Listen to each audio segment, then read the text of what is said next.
Well, I was fortunate to have been offered a place on the course through my role as a teacher at Tynecastle High School. First of all, with this taster session in January, which I loved, and I was drawn to that initially because I had some previous experience of doing meditation through the Headspace app and using that as a sort of basis to learn about guided meditation. But it gave me an avenue through which I could explore mindfulness as a sort of broader concept. And I was and I am very interested in that from the point of view of learning a way of understanding your own mind and understanding how that feeds into your behaviour. It's a kind of self-discovery, I suppose. We don't have that need catered for necessarily in today's society. So I saw it as an opportunity to do that, and especially in an education context, with a view to being able to impart that kind of knowledge on students and on colleagues in the future.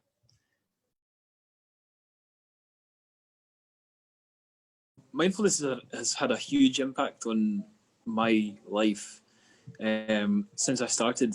I had a rudimentary understanding of meditation before, and focusing on the breath in order to be more aware and appreciate the present moment. But that was very good, and it was a way of relaxing. At least that's how I saw it. But through this course, at the outset, what I wanted was a sense of clarity about a greater understanding of how that works and who I am, and discovering myself through doing that, and also community, being part of a group of people who are aiming to do the same thing and are willing to share those aspects of themselves that they might not have the chance to do in regular everyday life. But I wasn't really prepared for the extent to which it was going to really impact on me and the insights that I gained through doing the course. So, for example, in the first week with the guided meditation, I was in a state of almost transcendence, and I had never really experienced that before, and it was a really wonderful thing, because it was not just focusing on the breath, but it was kind of being detached from the ego in a way, where you could almost feel this vibration and just pure awareness. I'd never really taken it to that extent before, so that was amazing. So from week one, I knew, okay, there's something special about this. There were so many practices to speak about throughout the whole course, but the concept of you are not your thoughts, you are the awareness of your thoughts, I found that quite revolutionary, because it was like a whole 180-degree shift in perspective from what had previously been associating myself with anything that kind of floats through your stream of consciousness, so to speak. And Gary referred to it as the whisperings of the subconscious, and not being drawn into those. And that's very important, because otherwise you can feel enormously destabilizing feelings of euphoria, or even guilt, or even shame, or it can really throw you off if you choose to dive into that river. But we kind of learn to sit on the bank and just watch as it floats by. I found that an amazing shift, which I still use to view myself and what's kind of running through my head every day. And another practice which is really worth, to my mind, mentioning is the RAIN practice, the RAIN practice is all about focusing on difficult feelings in particular, and learning how to see them in a different way, seeing them as learning opportunities rather than just difficulty that you don't want to process, that you don't want anything to do with, and yet here it is. Mindfulness really opened my understanding and my awareness of how to choose to see those as opportunities to learn about yourself. and it was really no less profound than kind of unrooting old and damaging beliefs which were no longer fit for purpose, i.e., I am not good enough. Mindfulness taught me how to do that, and so I'm very grateful, and I still use it on a daily basis just to be more present, be more aware, not to get carried away with the nonsense of life, of which there is plenty.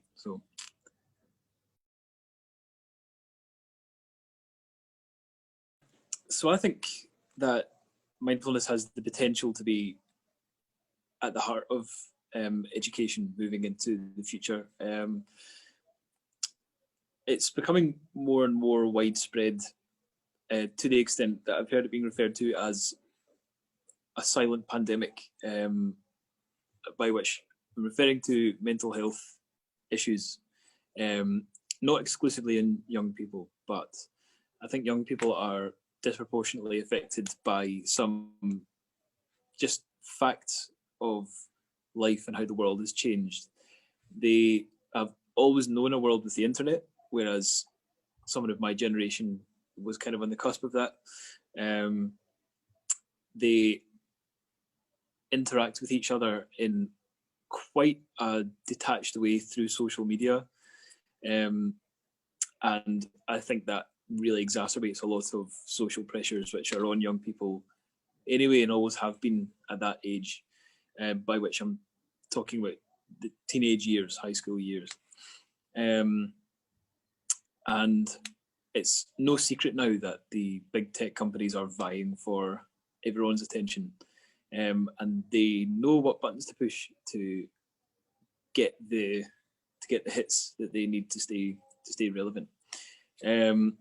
So an individual, especially a young insecure teenager, is almost no match for these big vested corporate interests.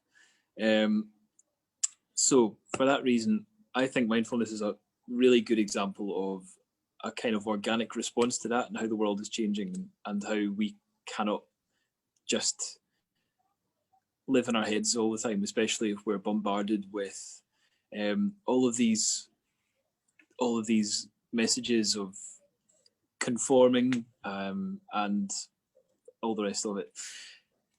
So in terms of the future of education, there will have to be a response to the mental health crisis, and I think mindfulness will be a really key part of that, because it's, apart from anything else, it's practical. You don't need any great apparatus to do it. You don't need to pay through the nose to do it. It's very human. It's just an interaction with somebody who's been through the training and knows how to impart that knowledge. It's very empathetic, and it's a way of getting students to kind of build that architecture in their heads of distancing themselves from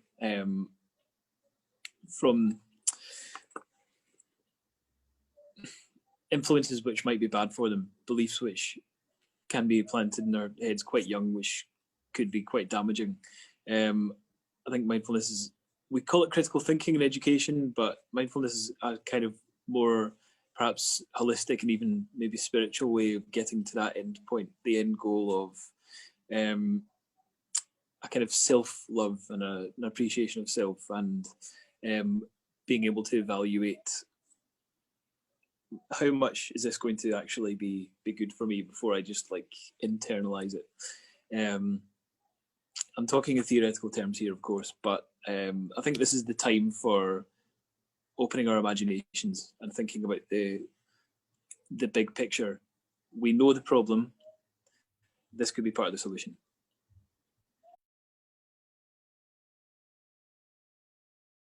I think teachers are crying out for something like this. It's a very stressful job in a way that affects everyone a bit differently, but I think as a culture, we're not quite at the point yet of turning over the page of being able to blame external stressors for our internal conflict. We're not quite there yet. And in teaching, there are plenty of external stressors. There's, heaps of marking. There's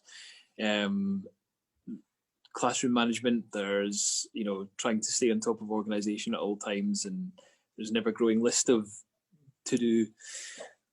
But also, it's a way, I think, of teachers being able to look inside themselves and to get to the point they are perhaps more centered, more coherent between thoughts, feelings, actions, and that in itself is a good role model. So I think teachers going on that journey themselves and being able to deal better with all the external challenges of the job could ideally, but could be a great example to young people of a really just rounded adult who's not just getting through life, but is really thriving.